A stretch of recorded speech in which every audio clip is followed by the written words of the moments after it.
Ulcer குணமாக இந்த செய்முறையை பயன்படுத்துங்க. அல்சர் பிரச்சனை ரொம்ப நாளாக இருக்குது, ரொம்ப வருஷமாக இருக்குது, ரொம்ப மாசமாக இருக்குது அப்படின்னு சொல்கிறவங்க இந்த செய்முறையை தொடர்ந்து ஒரு 10 நாள் மட்டும் பயன்படுத்துங்க. வயிறு எரிச்சலாக இருந்தாலும் சரி, நெஞ்சு எரிச்சலாக இருந்தாலும் சரி, இல்லை உணவு குழாயில் புண்ணாக இருக்குது, வயிறு ஃபுல்லாக எனக்கு புண்ணாக இருக்குது அப்படின்னு சொல்கிறவங்க இந்த செய்முறையை தொடர்ந்து ஒரு 10 நாள் மட்டும் பயன்படுத்துங்க. செய்முறை சொல்கிறேன், கரெக்டாக கவனிங்க. அருகம்புல் 2 கைப்பிடி அளவு எடுத்துக்கங்க.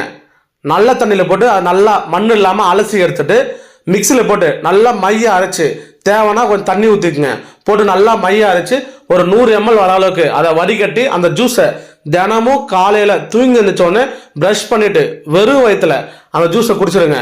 குடிச்சிட்டு ஒரு அரை மணி நேரத்துக்கு எதுவுமே சாப்பிடாதீங்க. டீ, காஃபி இல்லை பார்த்தீங்கன்னா இந்த ஃப்ரூட்ஸ் அந்த மாதிரி எதுவுமே நீங்கள் சாப்பிடாதீங்க. அரை மணி நேரம் கழித்து நீங்கள் எல்லாமே சாப்பிடுங்க. தொடர்ந்து 10 நாள் மட்டும் நீங்கள் இதை குடித்தா மட்டும் போதும். அல்சர் உங்களுக்கு சரியாயிடும். வயிறு எரிச்சல், நெஞ்செரிச்சல் சரியாயிடும்.